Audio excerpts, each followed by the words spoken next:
The ones we've been waiting for. Good morning.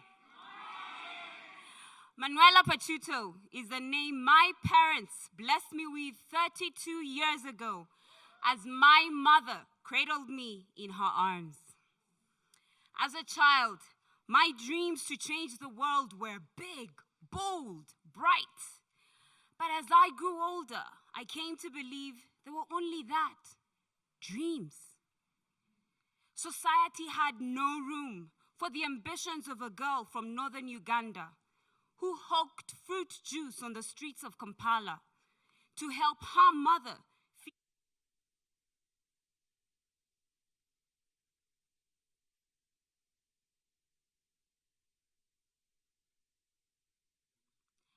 I learned very quickly that family is a support system.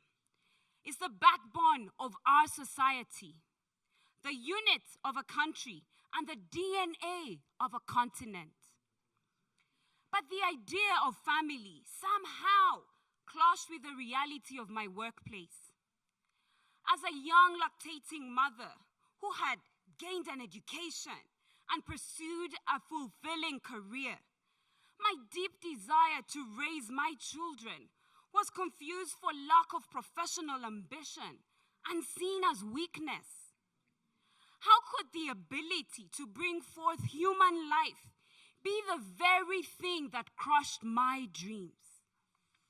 And so one gray morning, I walked out on a corporate job and onto something I call the higher purpose, supporting mothers to win both in the workplace and in their homes. Not only because women matter or that children matter, but that the dreams of every woman matters. There were disapproving looks and daunting whispers that insinuated that I wasn't ready, that I was young, foolish, and inexperienced. But with the support of my family, I started my company, The Cradle, Uganda's first childcare center designed to partner with mothers to raise their children while allowing them to fully maximize their potential in the workplace. Through our work, more women are able to sit in boardrooms, in parliament, in cockpits. They serve in the army, in laboratories, in their businesses, and work long, hard hours in hospitals during epidemics. Being an Obama leader was possible for me because my mother sacrificed her dreams. And so I dedicate my work to women like her so that other women don't have to make that choice. Today, we listen to a leader who was cradled in the dreams of his father, raised by his mother, and rose with the backing of community to take his place in history. He knows that leadership knows no background, no age, no race, no gender. He has taught us that no matter who you are the one we've been waiting for. And so could we stand to our feet with a round of applause and African ululations welcome the 44th President of the United States of America, President Barack Obama.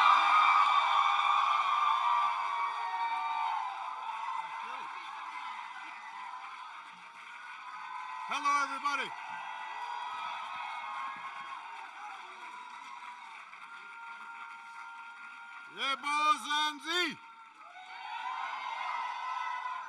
Hello, everybody. Everybody have a seat. We're going to be here a while. I'm going to try to not leave anybody out. Let's see. Tobela, Malwini, Sanibona, Dumelang, Unda, Reperela, Reperili. How's it? That's Hawaiian. It's good to see all of you. How's everybody doing today? Everybody's doing good? So they have me, they've got these remarks I'm supposed to read before we start talking. So let me see what I've got to say here. It's great to be with all of you. Young people, young leaders from all across the continent. I gave a long speech yesterday, so I'm going to give a very short one today. I want to tell you a little bit about how you came to be here, because it speaks to my own journey. You know, when I was president of the United States,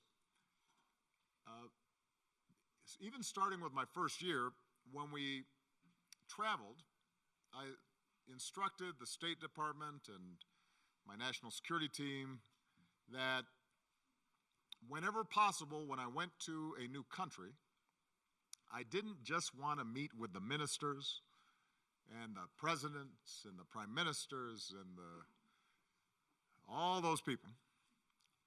What I wanted to do was I wanted to meet with young people from these countries, because what I felt was that if I could access those who are just coming into their own and who are still open to new ideas and don't yet have enough experience to not tell the truth about what's happening in their countries, that I would learn more, that it would give me a better feel for what was happening in the country, and we could then be more effective in the work that we did in our foreign policy. So I would have these town hall meetings all around the world, and when we came to South Africa, we hosted our town hall in Soweto. And we could only fit about 500 people there. And we realized, obviously, the demand was a little higher. More people wanted to come than we could accommodate. So I'm not that good at technology. I'm getting a little better. But somebody says, well, what we should do is we should live stream it. And I said, what does that mean? Somebody explained it to me. I'm exaggerating a little bit.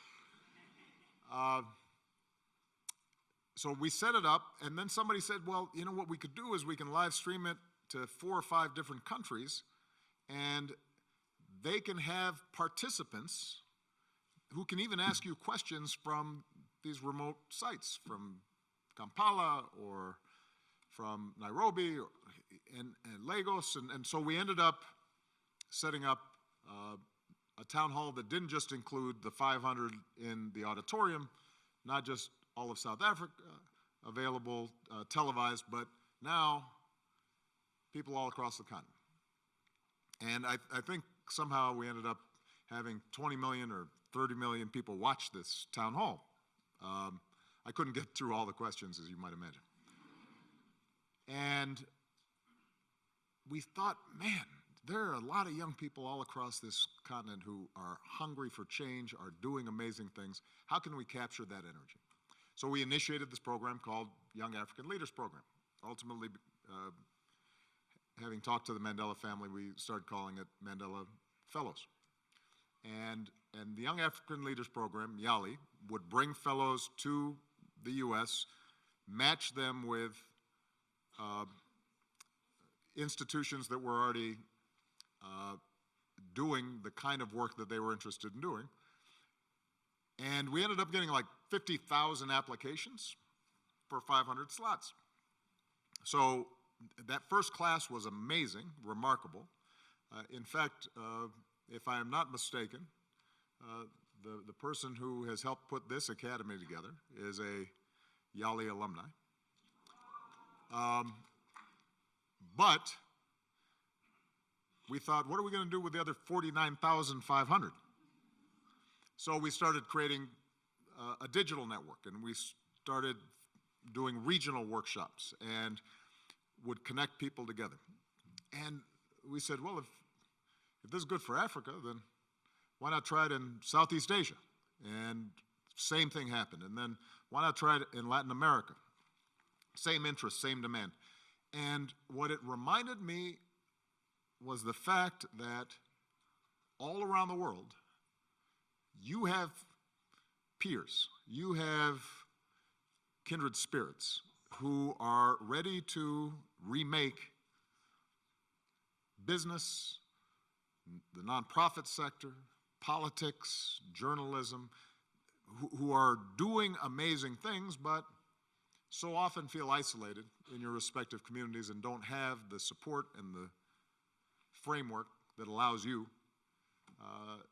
to scale up fast and to learn from not just your mistakes, but other people's mistakes. And they can bolster you when you're feeling discouraged and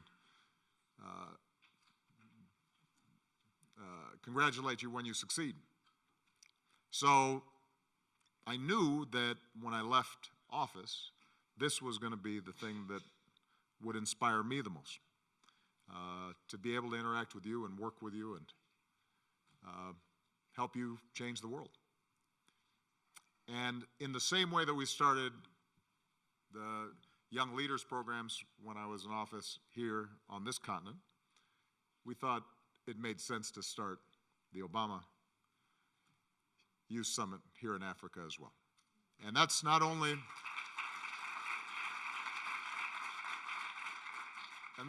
because Africa is one of the fastest growing regions in the world, with surging access to the internet and mobile technology and historic gains in health and education and poverty.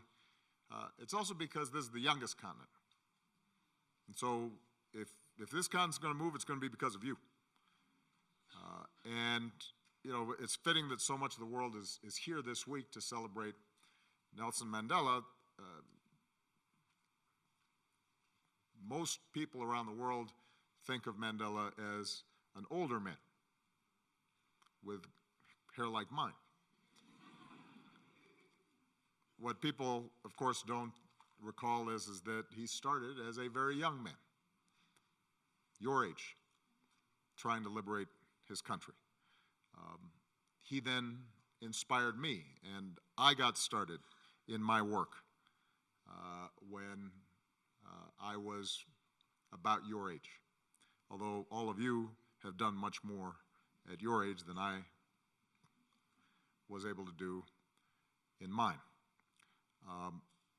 And you know, when I think about when I was at your phase, part of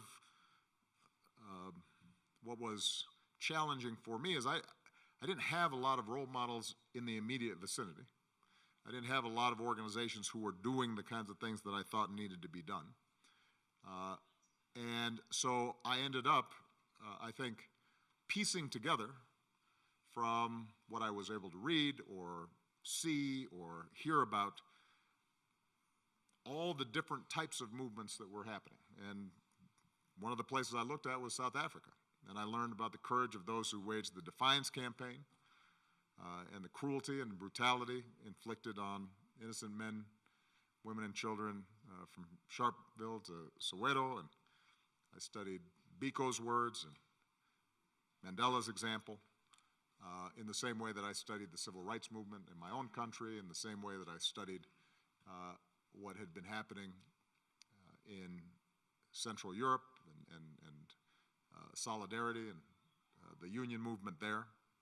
And so it awoke something in me, and what I hope will happen as a consequence of this group coming together is that you have a little more direct contact with the people who are doing the things you want to do, and a little more direct help in getting you to where you want to go, and a community that you will build together over time all across the continent. Already we have thousands of young people who are connected. We've got resources, we've got training, we've got networks, we've got a whole bunch of folks sitting in the back who are like my age, really ancient, who've already accomplished extraordinary things in various fields. You've met some of them during the course of the last few days, and all of them want to invest in some fashion in you. But what we found in this programs that we've been setting up is the most valuable asset is going to turn out to be the collaborations and the conversations you have with each other. And I think that already a lot of you are starting to realize that. So I could not be prouder of what you've already accomplished. But when we get all of you together in one room, man, it's the whole is greater than the sum of its parts, and it's giving us some small sense right now of the remarkable transformations that collectively you are going to be able to make manifest in this continent and beyond.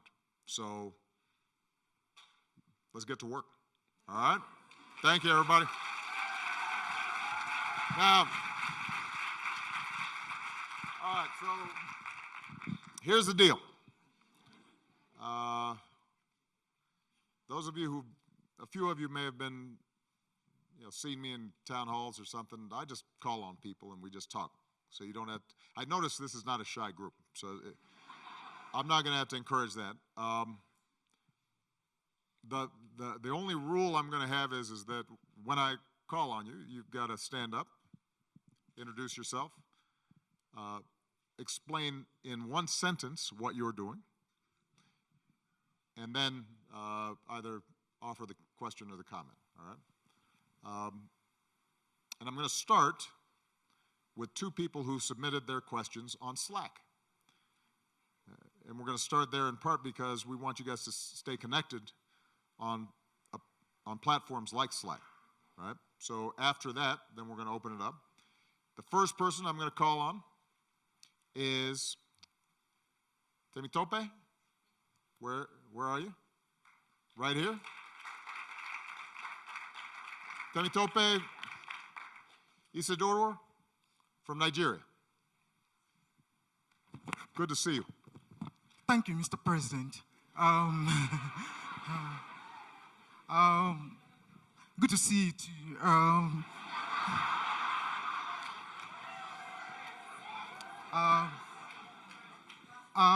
I am the programs manager at AfriLabs, which is a network of technology hubs on the continent. Okay. Okay, so my question has to do with the brain drain that Africa is currently experiencing. So we know that Africa's best are actually leaving the continent in droves. Western countries are specifically designing immigration policies to entice the continent's best. How can Africa still achieve our immense potential in the face of this brain drain? When I graduated from university, I had so many friends doing wonderful things, like myself and all that. The issue now is that most of these friends are out of the continent. They are scattered all over the globe, while I'm right on the continent, right. trying to do something. Now, the attraction is there to actually abandon everything and leave. So how do we convince people like me, like everybody here, to stay back and not just go? Okay. Well, did everybody catch the question? Or I'll just repeat it briefly. The question is, how do we think about the brain drain of talent from the continent? And that's obviously relevant to all of you because many of you have gotten fancy college educations or professional degrees, or you have some sort of skill set that might be in high demand in this global economy.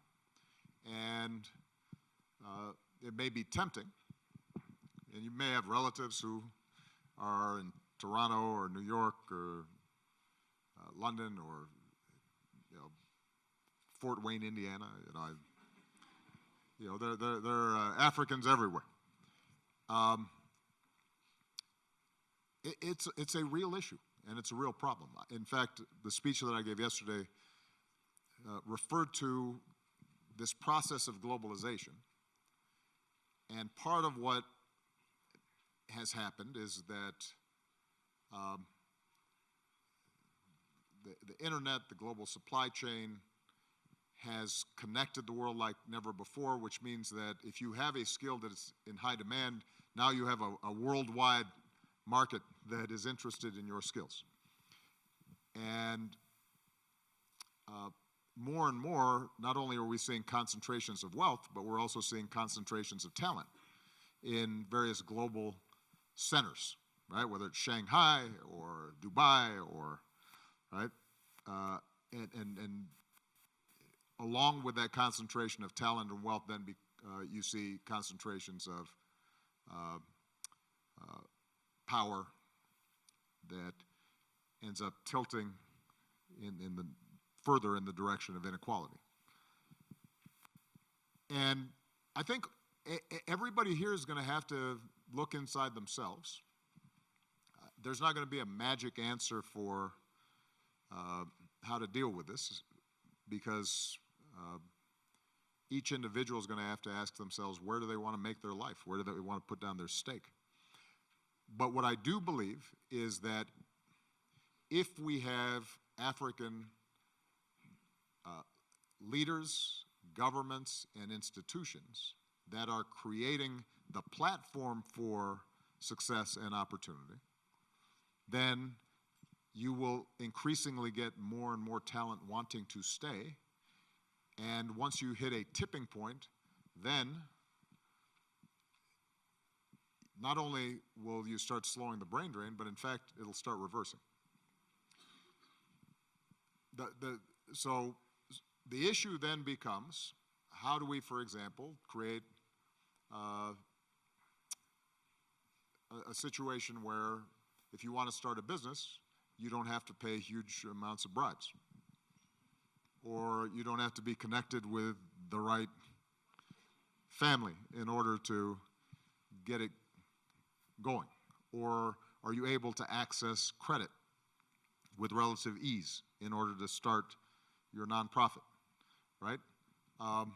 There are certain things that government can do. I was speaking to this wonderful group, and remind me, Cameroon? Ernest. So Ernest was talking about Cameroon, and there's a civil conflict there. Well, you know, it's harder to get people to stay if there are a bunch of people shooting at each other. So there's some things that government will have to do. But here's one thing I've observed. The amount of impact you can have in your home countries, precisely because there may be less of a concentration of talent. If you're willing to take the risk and undergo some of the challenges and the hardships, your chances, your odds of being transformative, of shaking things up, of helping more people are going to be higher here than they are in some major world capital.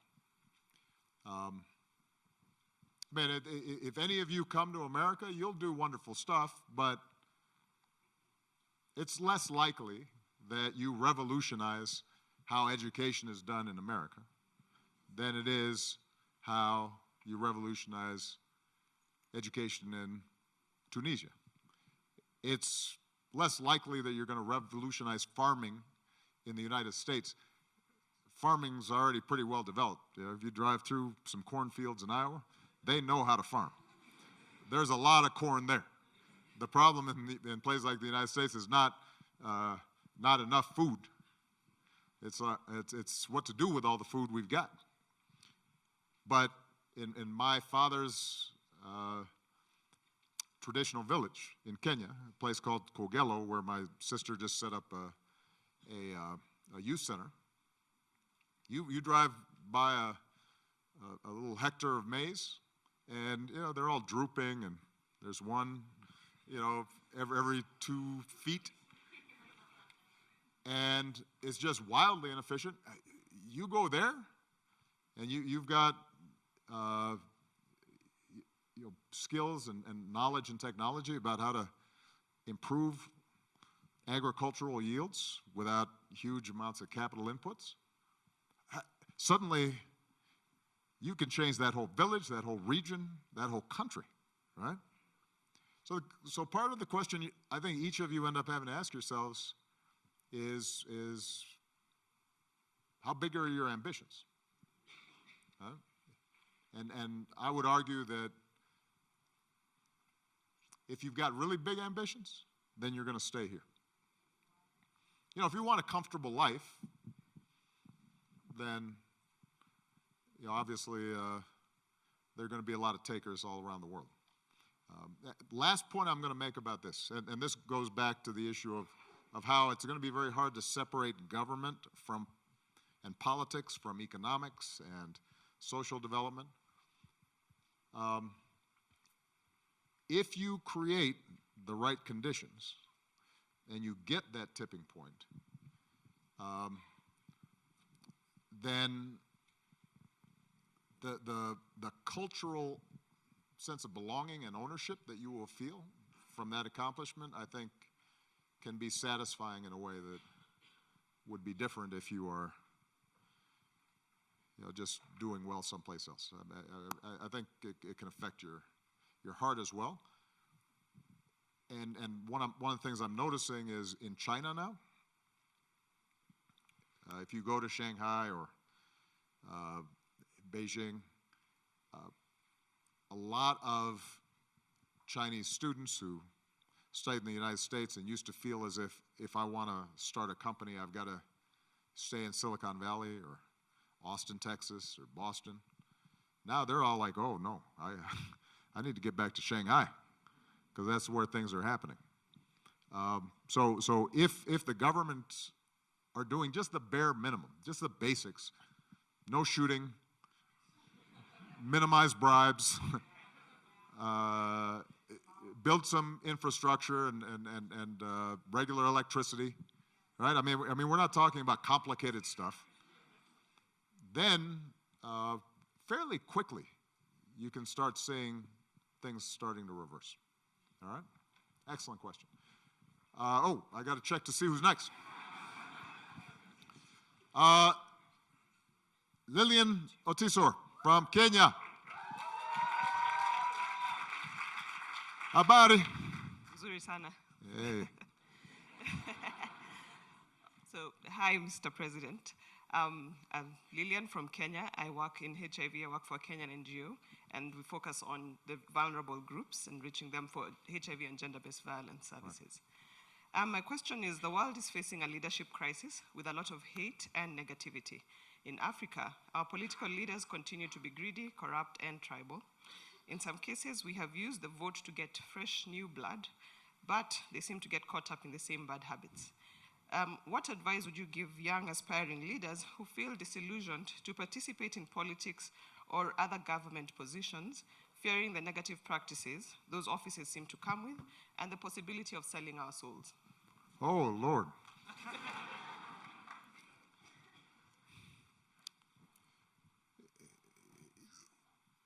When I was mentioning how I started having my early political awakening when I was about your age, maybe around 21, 22, I started to really think, how can I change the world? And I wanted no part of electoral politics. Because my attitude was what you just described. I thought, they all seem kind of slick and phony, and I didn't really trust them. And so what I believed in was social movements. My inspiration was Gandhi and King, and my notion was, how do I mobilize grassroots to put pressure on politicians so they're responsive and accountable, but not necessarily not wanting to be a politician myself. And so I became a community organizer, and I worked in low-income areas, and so I did a lot of the kinds of work that you are doing now. And the amount of knowledge and love and wisdom that I gained from working at the community level, it transformed me. It made me grow up, made me into a man. But what I noticed was the decisions that were being made were not being made in the local neighborhood where I was working. They were being made someplace else. And so I was constantly thinking, how do I get more levers, more leverage to affect change at the local level? And I started looking at City Hall and how decisions were being made at the city level. Then I started looking at, well, funding for education. That was affected at the state level in America. And then there was a steel plant that had closed, because this is at a time when a lot of manufacturing in America was moving overseas to look for cheaper labor. And those decisions weren't even being made in the city. They were being made in New York by some financiers. And so I thought, okay, I need more knowledge. I need to figure out how I can get more leverage. And I ended up going to law school. Even when I got out of law school, I still was not interested in politics. And I started practicing civil rights law and voting rights law, thinking that a more direct way of change than purely the local level was now to get people mobilized to vote, to impact those decision makers somewhere else. And then it just so happened that there was a seat for a local government office that opened up, and some people said, well, you know, you're talking all the time, Mr. Big Talk. Why don't you try it out? And I did, and I won. And you know, when I reflect back on my career, there was sort of a fork in the road at that point. And all of us in our lives will come to forks in the road where, you know, that way offers a vision of a life that has some pluses and some minuses, and then that fork, same thing. And I took this one. It worked out. I ended up being a fairly successful politician.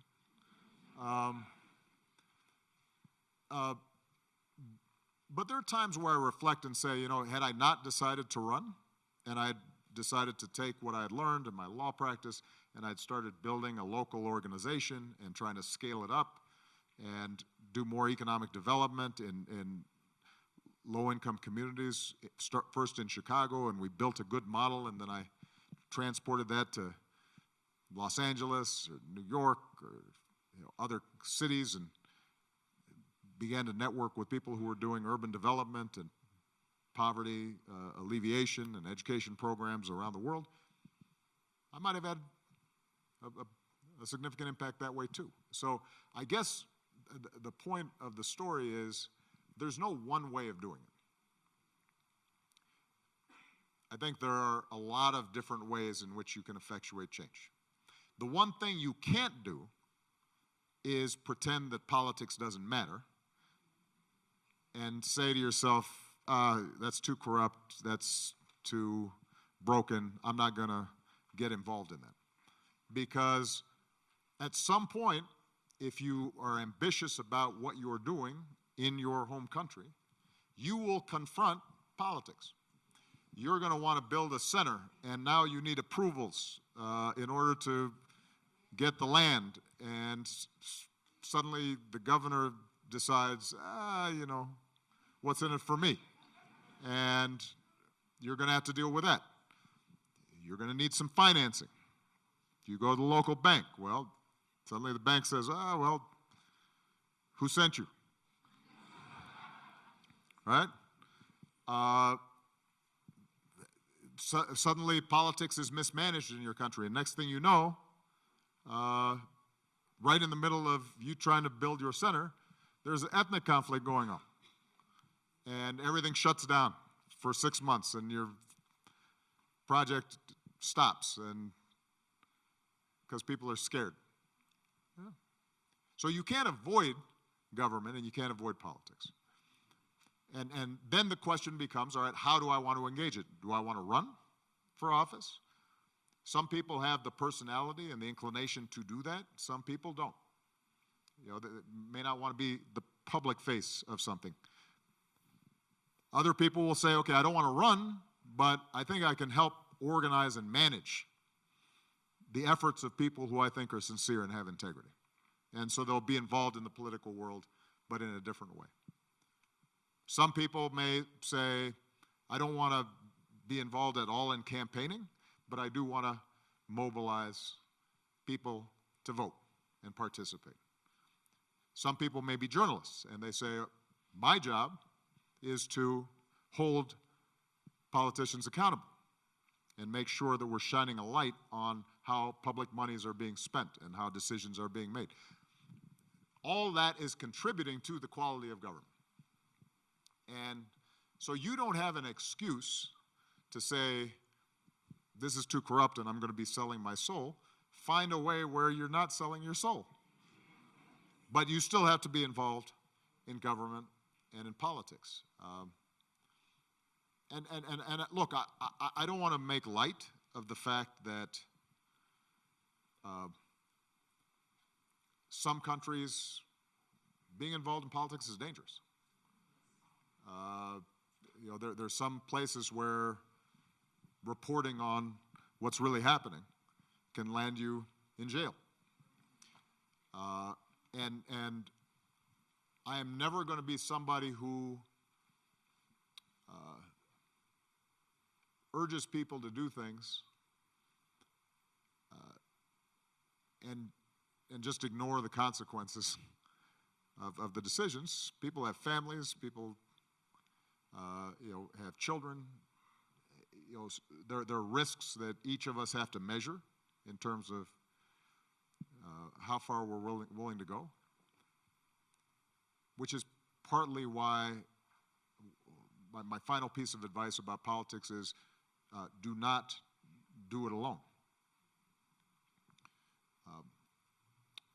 Africa, like a lot of places, has a history of charismatic leaders around which everybody rallies, but not as effective about creating collective organizations and collective leadership. And the problem with charismatic leaders is, A, if they end up not turning out as wonderful as you'd like, things can be worse if they're charismatic and they consolidate power and then they do whatever they want. Problem number two is if they die, now suddenly all the energy that's been built dissipates. Problem number three is governance is not the same as getting elected. And a lot of times, somebody who's a charismatic leader may not know how to set up effective schools or properly administer a budget. And so the goal of politics is not just getting elected. The goal is governing in a way that improves people's lives. And that requires a collective. That requires a team with people of different expertise. So as you are thinking about government politics and your role in relation to it, think about how can you find like-minded people whose values you share, whose vision you share, and how can you collectively then start doing the work to bring about changes. And maybe it starts at the local level. Maybe it starts at a regional level as opposed to national right away. Huh? I sure hope, though, you get involved some way. Women in particular, by the way, I want you to get more involved because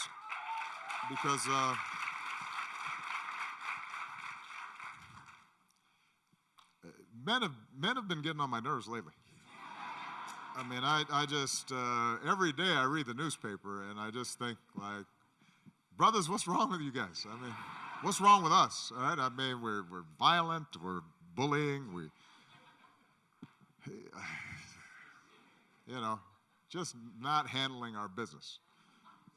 So I think empowering more women on the continent, that ought to, right away is going to, I think, lead to some better policies. So, all right. Let's see. Oh, wait. Everybody just stay in your seats. I'm not going to suddenly call on you. Okay. This gentleman right here.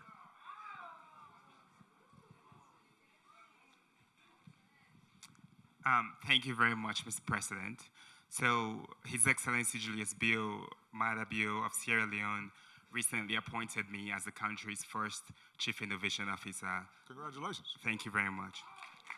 And in your presidency, you created and worked with institutions like USDS, Digital Services, and 18F to build institutions that focus on transforming the lives of citizens through technology and innovation, like healthcare.gov, which had challenges, but obviously impacted millions of people.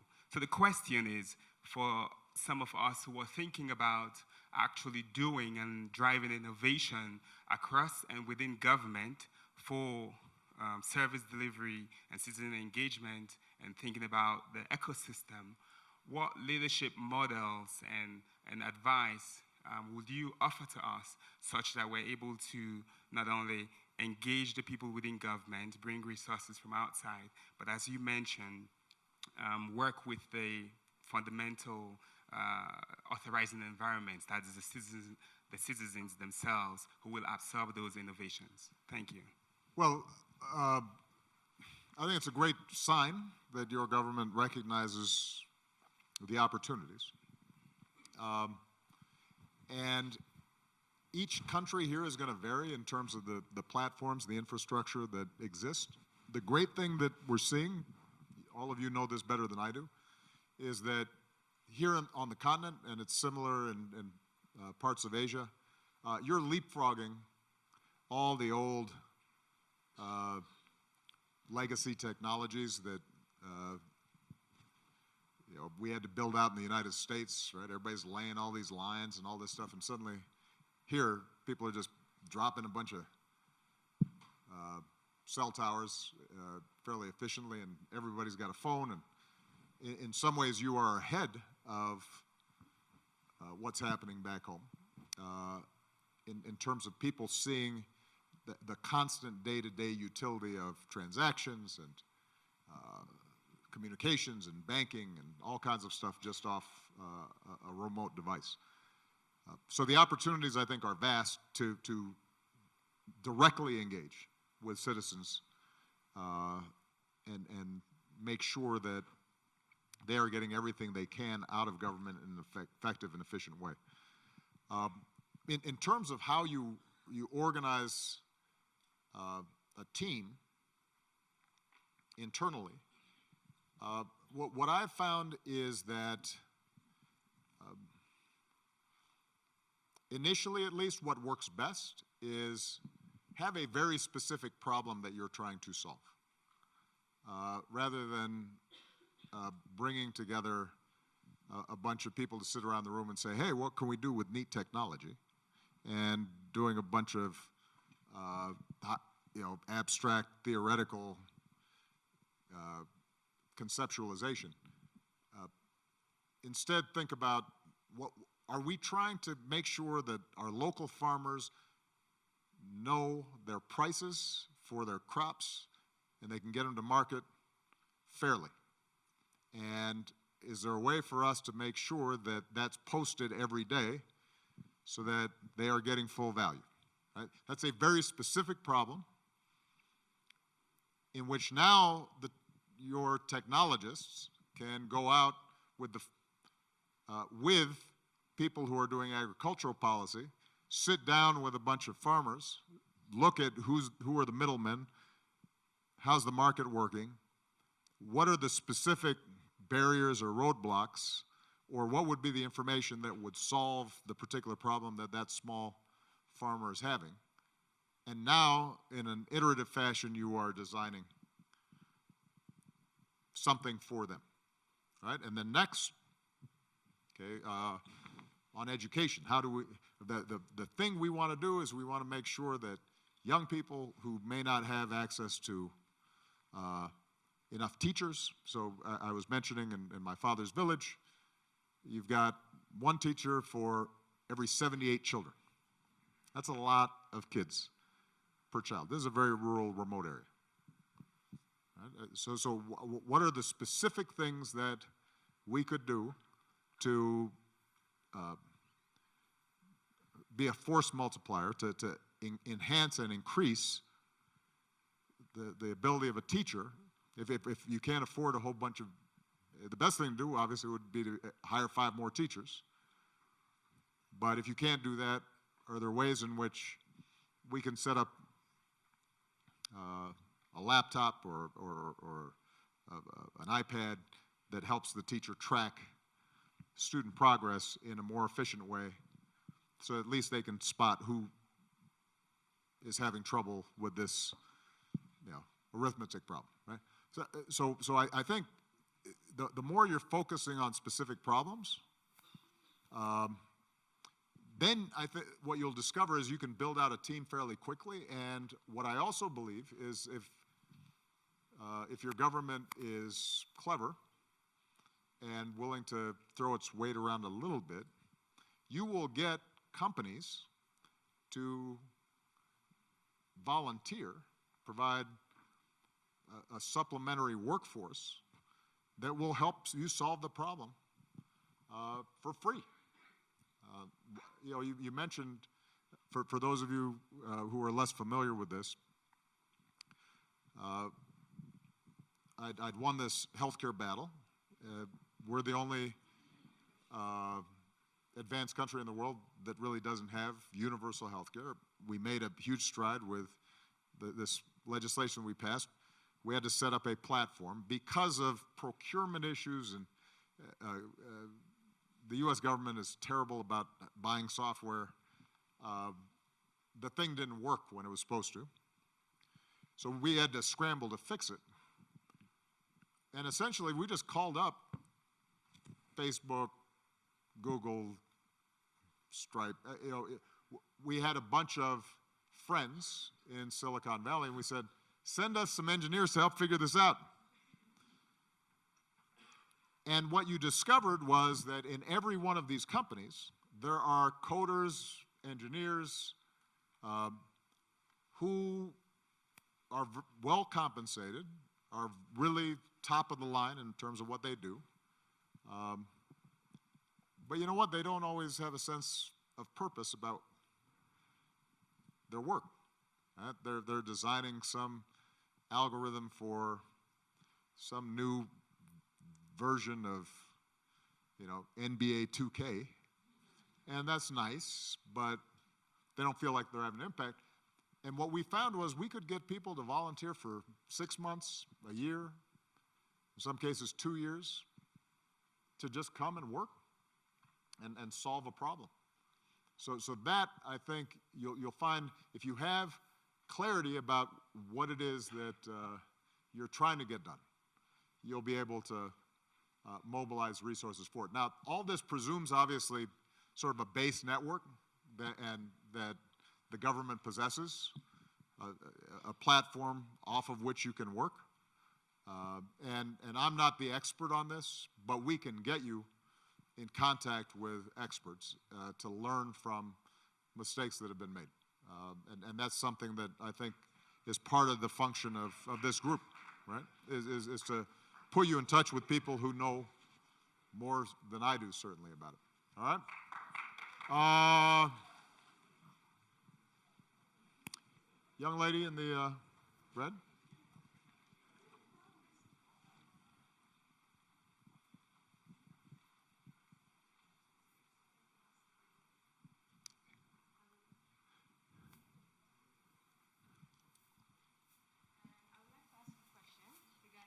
Just speak up a little bit, even though I can hear you, but I want to make sure everybody can.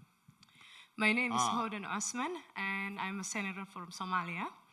And I would like to ask you a question. Somalia, with the longest coastal in our continent, about 3,300 square mile, and especially economic zone, almost 1 million square, is devastated by illegal fishing and estimated to cost Somalia 400 million to 600 million annually. Why is the international community slow to address this serious problem that particularly hits hard fragile countries and developing coastal states that don't have the resources to control their territorial waters? When piracy was a serious global problem, affecting global trade, the international community took decisive action through the UN Security Council. However, the international community is reluctant to take a decisive action against illegal fishing that affects our region. Is there a double standard? Thank you.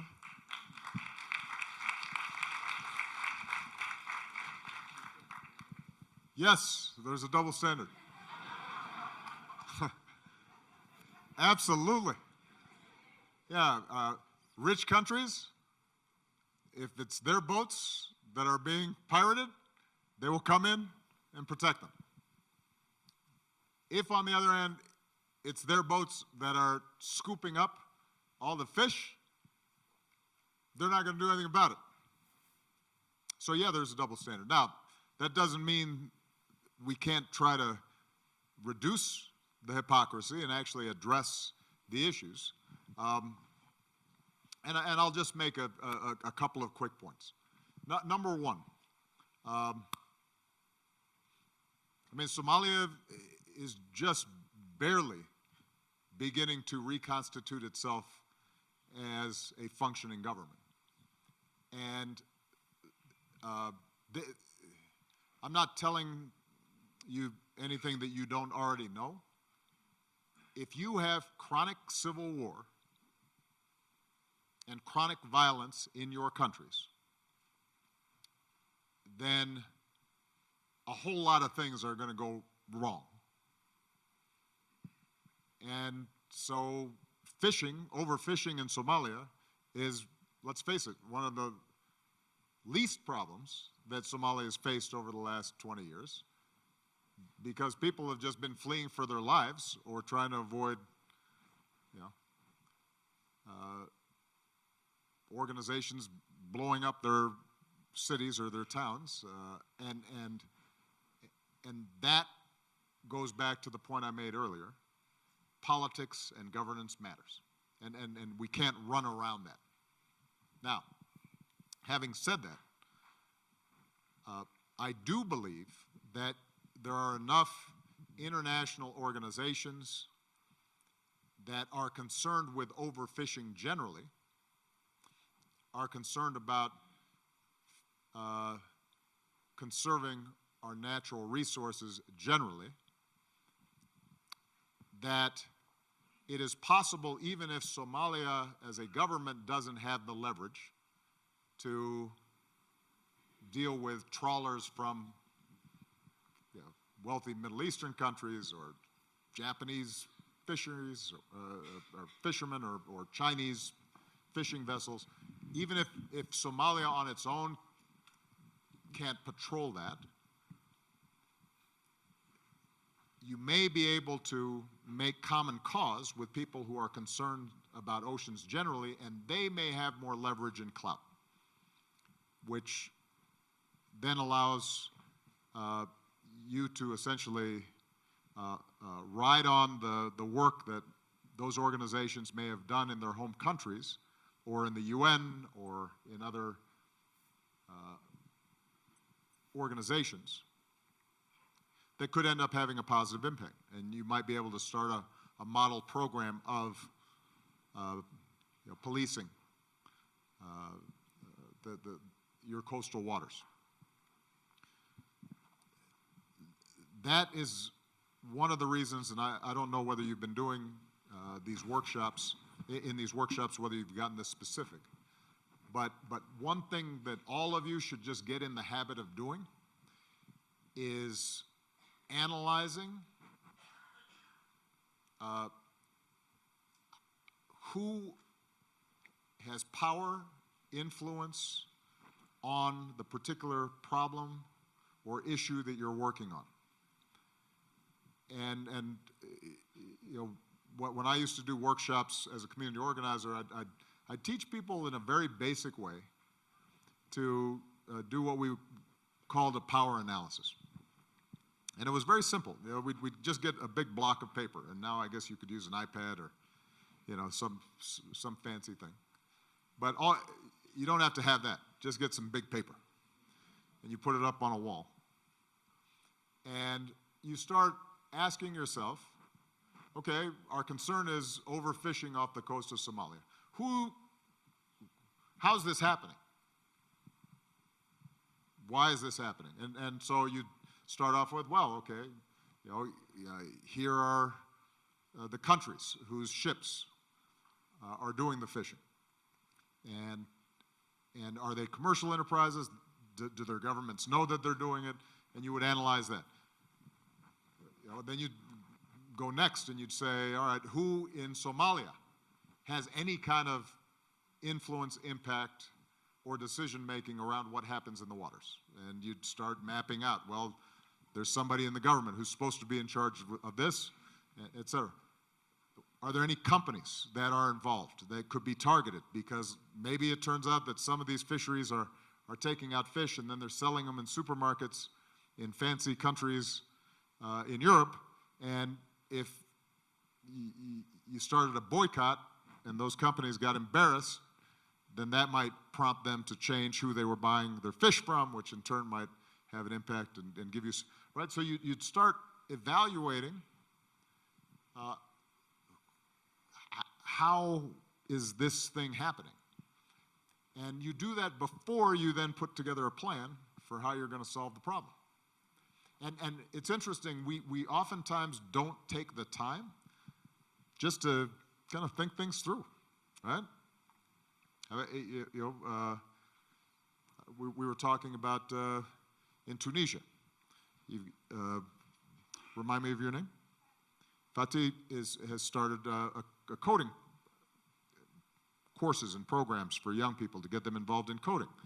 She's been working mostly with private schools. Now she's trying to think, how can I expand potentially to the public schools in Tunisia?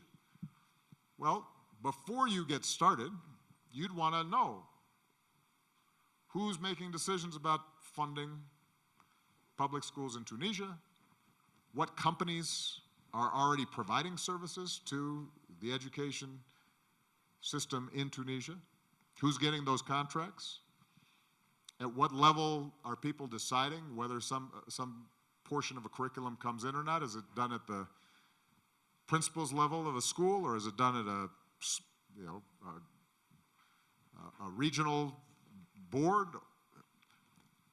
You can save yourself a lot of time and energy and avoid a lot of mistakes just by doing the research and then shaping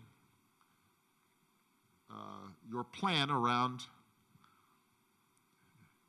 where the points of entry are for you to start having an impact.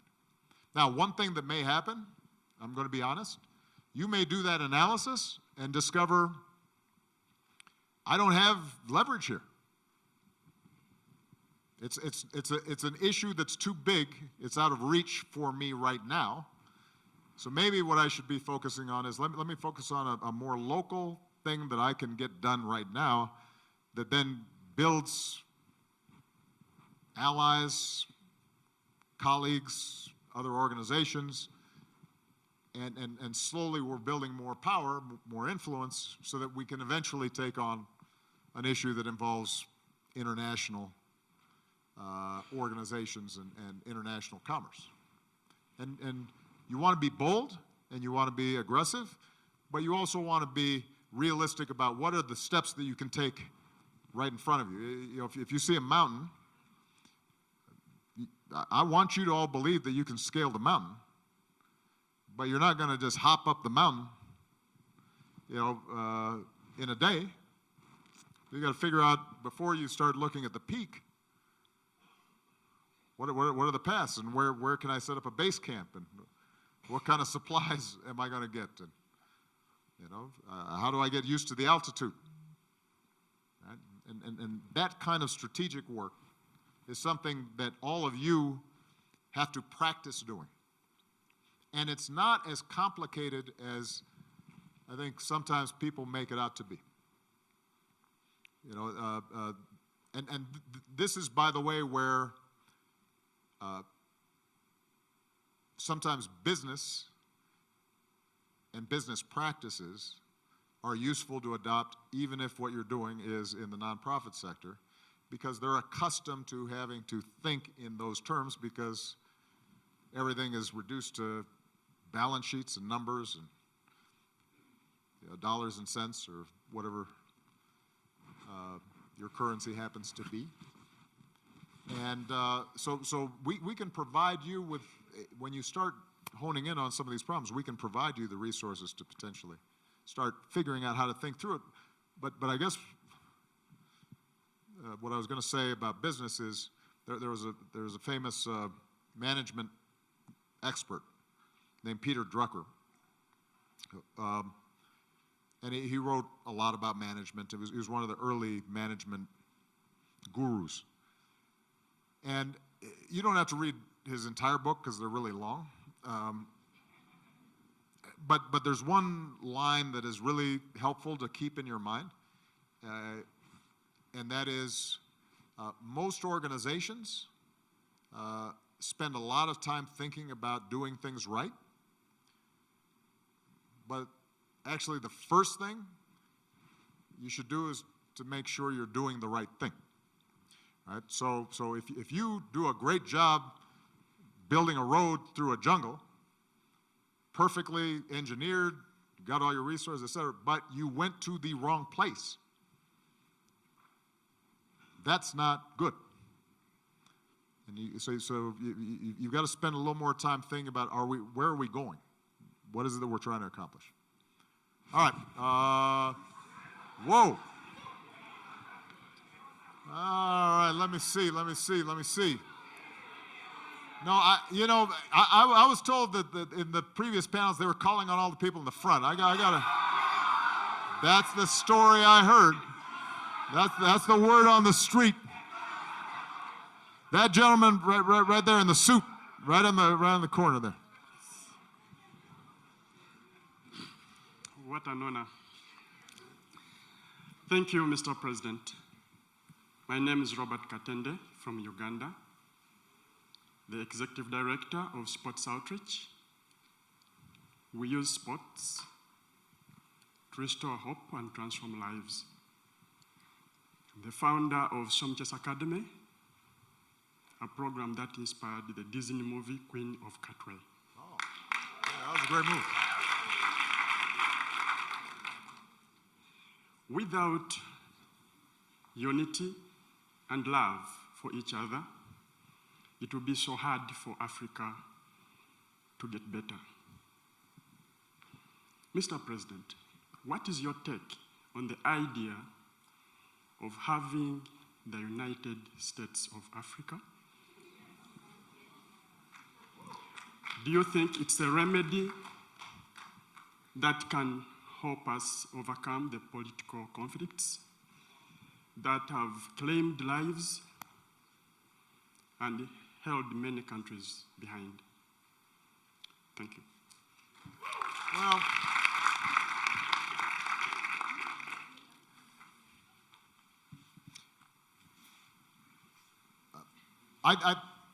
I believe that, and I spoke about this yesterday,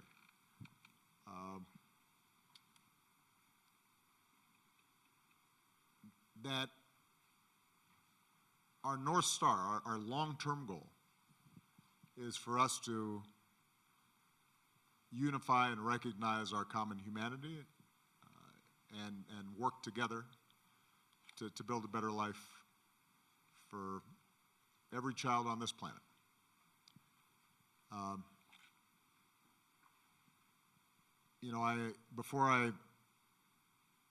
Before I came here, I was, as I told you in my father's village. Before that, I actually was out on safari for a few days in Tanzania. And you know, one of the great things about being out in the open, being in the wild, is it gets you back down to basics. And you know, you're seeing hyena eating wildebeest and lions, you know, sleeping most of the time, and you know, elephants, you know, in their herds, and at its most basic, the idea, the fact that humans actually make these distinctions between each other because their hair is a little bit different, or they're a little darker or lighter, would be the equivalent of, you know, seeing an elephant with you know, slightly smaller ears and saying, oh, you know, that's a completely different animal. It is so obvious that we're the same, and that we have common hopes and dreams and aspirations, that it's hard to figure out why we're so stupid around this issue. And I believe that's true between blacks, Asians, whites. Then you end up having, even among folks who are all black, they start making distinctions. And they start deciding, oh, well, that person has a slightly different dialect, let me kill him. Or let me just take his food or his land. So, yes, the aspiration of unity, I think, is one that we all should be striving for. Realistically, I'd settle right now for like a unified Kenya, or a unified Uganda, or a unified Cameroon. I'd start with, can we all get along just within the existing borders that we've got? And if we were able to do that, then we could start having a conversation about Pan-African unity. Now, look, we all know the reasons why it's in some cases been particularly hard in Africa, right? You have national boundaries that did not correspond to traditional tribal or clan boundaries, and so we understand the legacy of colonialism and all that. There does come a point at which I think Africa is going to have to say no more excuses. Yeah, we know what happened in the past, but in almost every country, basically in Africa, Africans have been in charge of the country for a very long time. Right? Kenya was gained independence in 1963. I was 2 years old. And here's a good statistic to keep in mind. Kenya had the same per capita GDP in 1963 as the Republic of South Korea. The same. And now, 10, 15-fold. And it's not as if Korea doesn't have corruption and all kinds of different problems, but it does mean that at a certain point it fortified itself and focused and said, let's get moving. So you are correct in identifying the problem.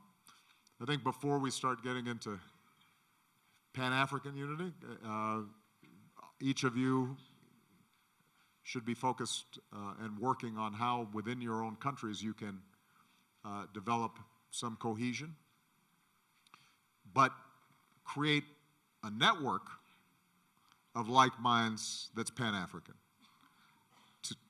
That's what you're starting here today, to exchange ideas and best practices and to learn from each other and to build. And commercially, I think the abilities of creating effective African markets, that is something that can be done. For example, on this continent, the fact that you have infrastructure that makes it easier to send products to Spain or Paris than to your neighboring country, that's a problem. That's the kind of integration that doesn't, presume on all African government. It just means the two governments are having enough of a conversation. They say, hey, let's build a train. So our farmers and your farmers, or power is a perfect example. Somebody mentioned earlier the issue of power. When I was in the White House, we started something called Power Africa. Oftentimes, to get the economies of scale, particularly for clean energy, you should be doing it across national boundaries based on, are there geothermal resources, or if we want to create a storage, energy storage facility that then is distributing across a rural area. That may, the most efficient way of doing it may not correspond to national boundaries. That kind of cooperation we should be able to do right now. That doesn't require a United States of Africa to get done. It does require governments with some sense and focus and attention. Okay.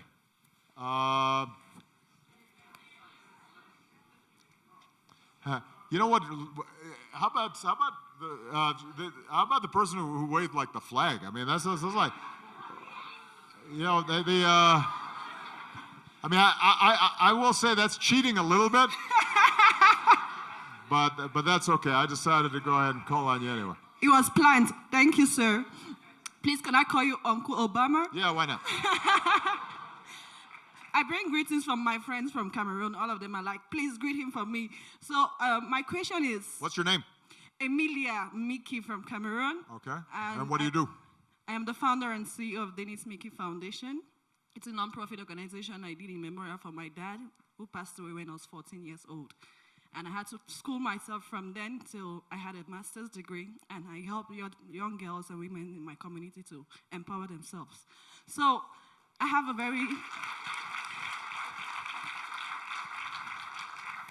My question is, with the work I've been doing in the community for the past 8 years, I've gained traction, and I have a lot of political parties coming to me now, like, we want you to be in our party. And since you made a choice to choose a political party, what were the values you found in the political party before you became a member?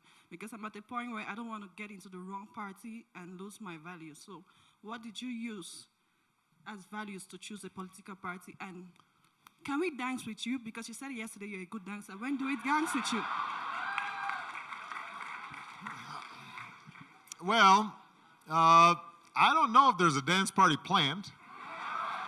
I know we're going to go do some community service.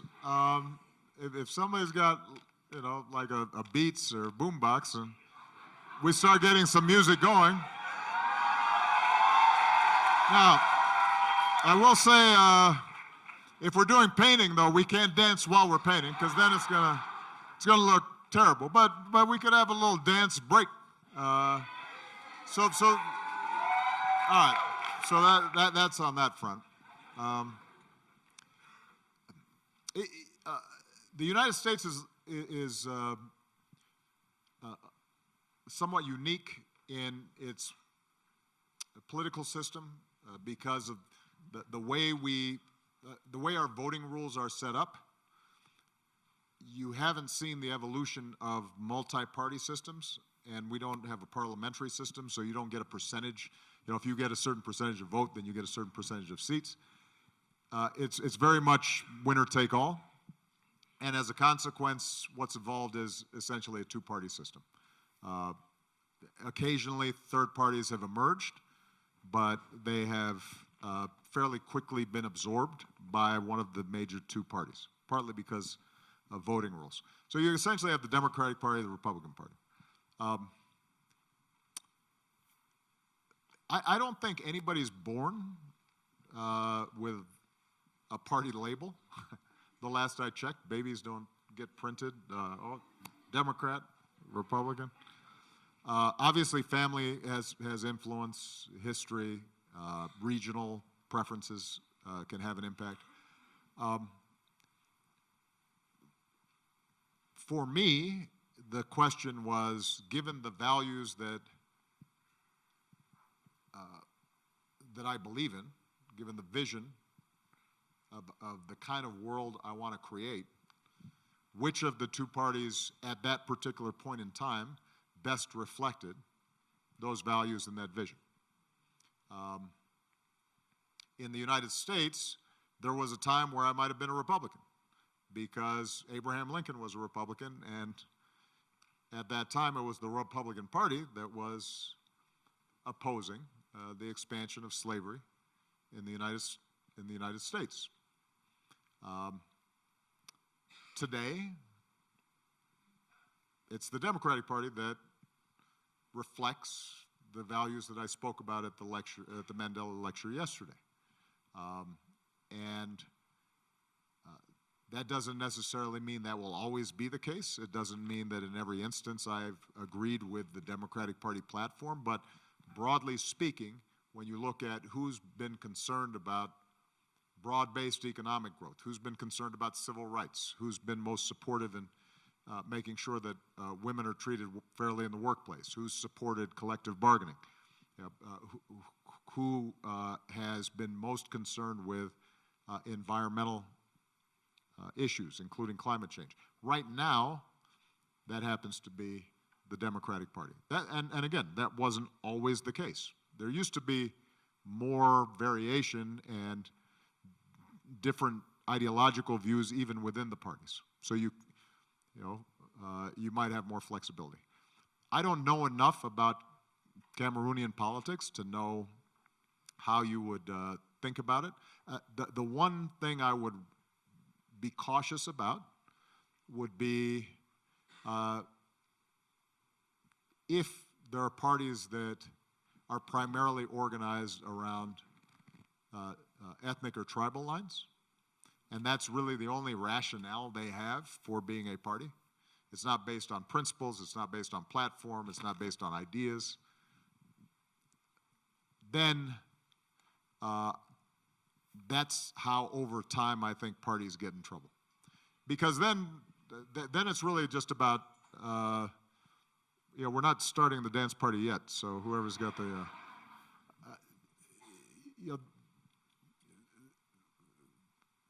part of the reason that you end up getting corruption in government is if you are organizing on the basis of clan or tribe, and you don't have any platform or principles underlying it, then typically the question is, all right, has our clan or tribe won? And once it has, we then divide up the spoils. All right? Because the only reason anybody supported you is, well, you're Luo, or you're Kikuyu, or you're Bantu, or you're Hosa, or whatever it is. And if that's the basis for keeping people together, then once somebody's in power, they don't have an agenda. They don't have the only question is, well, who's getting the jobs? Who's getting the contracts? Who's getting the bribes? It's one of the dangers of that kind of politics. So I think the most important thing is think about the platform and the policies and what you believe in. All right? Last question? Just relax. We're going to be on the internet. We're going to be hanging out. This is just the start. This is our first conversation. It's not our last. Hold on a second. Just let me kind of take a look here. I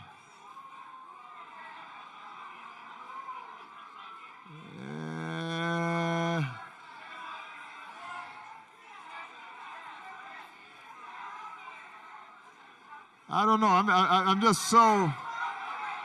It's so confusing. Everybody's so good looking and okay. Wait. Here's how I'm going to sort out. First of all, if somebody from your country has already been called on, keep your hands down. All right. So what do we got? What's the guy in the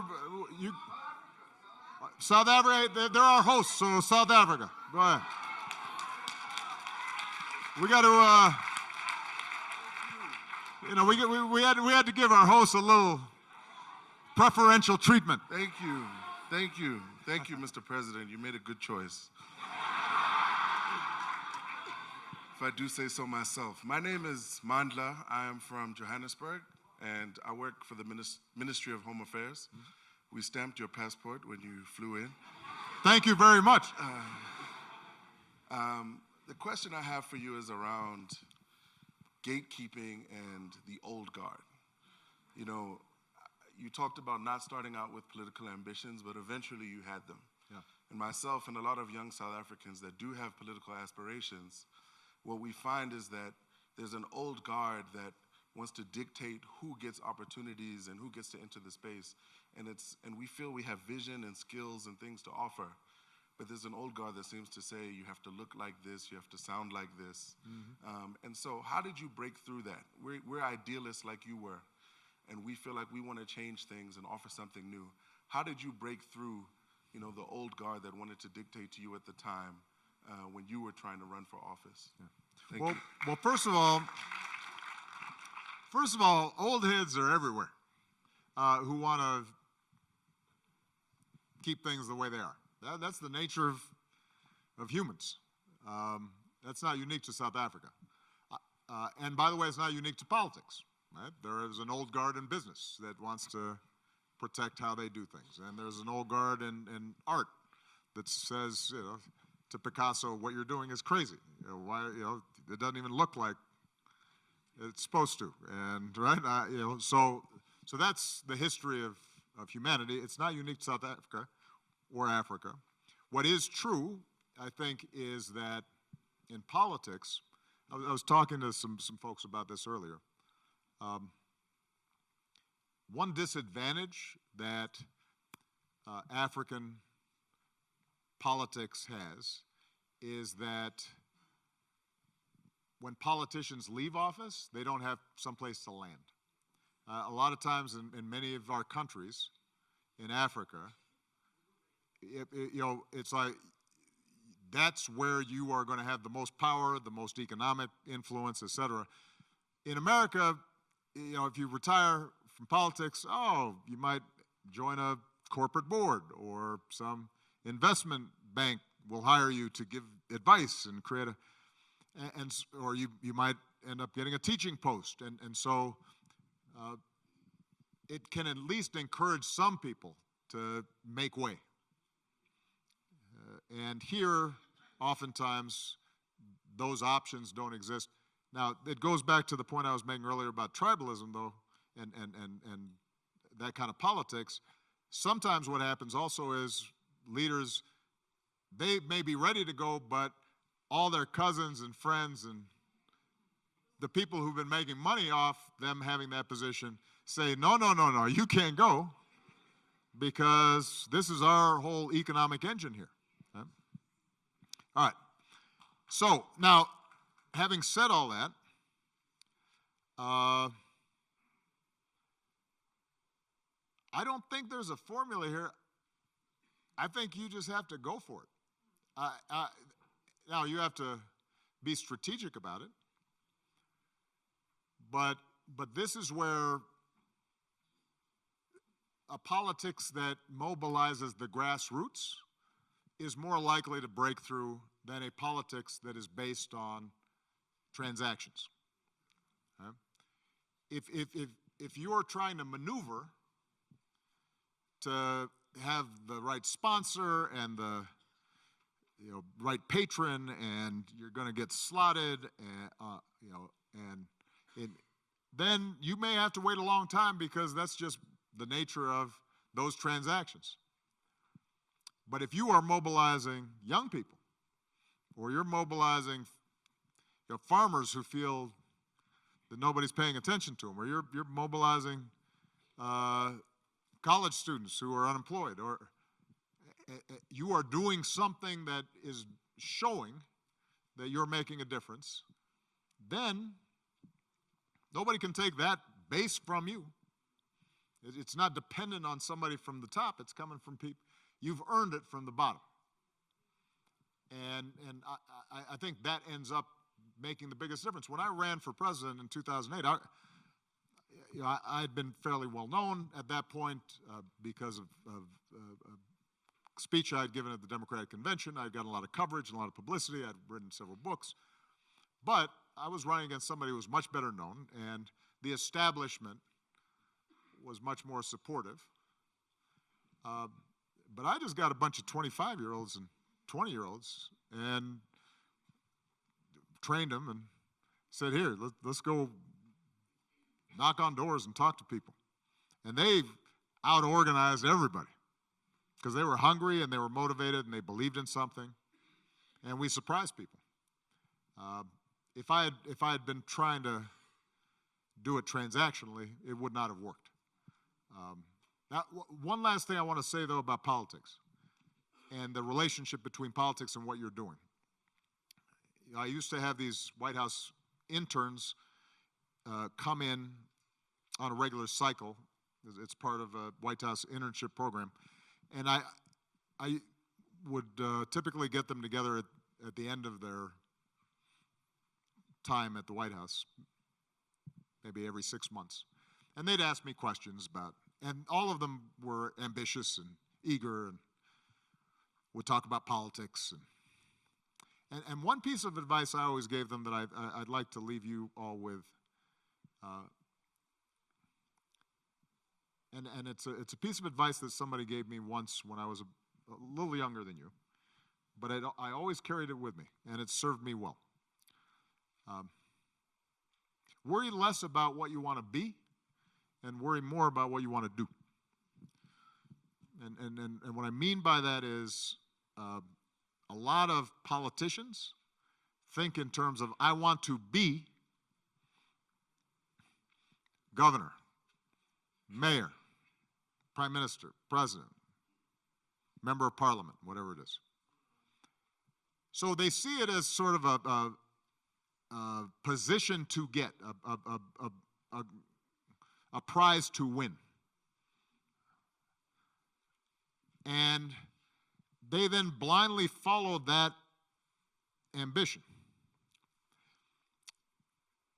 But how they get there increasingly doesn't matter.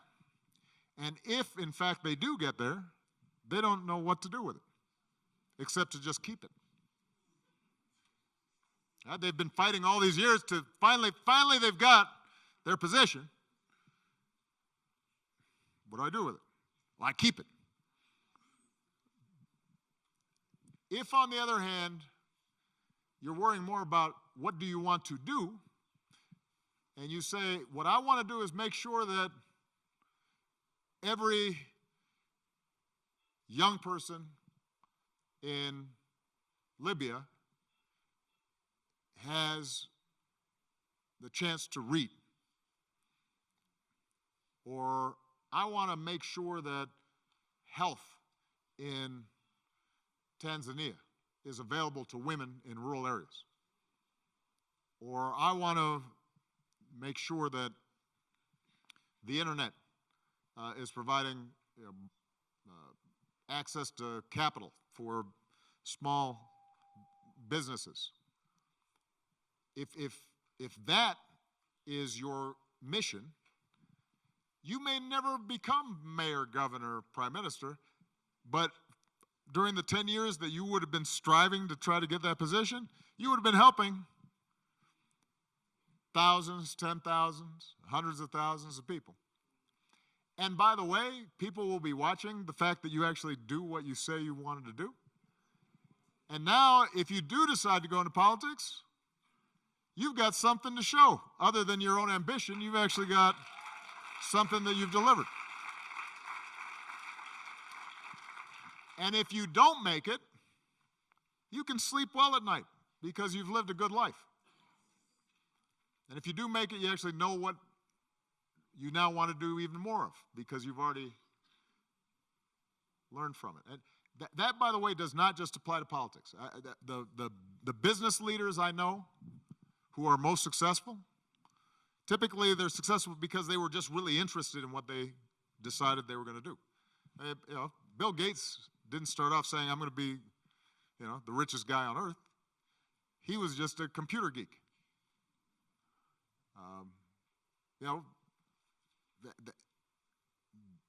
Typically, really successful business leaders, they find something that just fascinates them, and it doesn't mean they don't have a business plan. It doesn't mean that money is not important.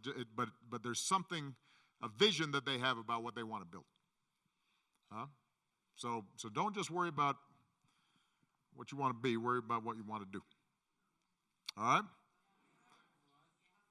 No, I think we got to go get to do some work. So I'm proud of all of you. I'm going to see you guys soon. All right.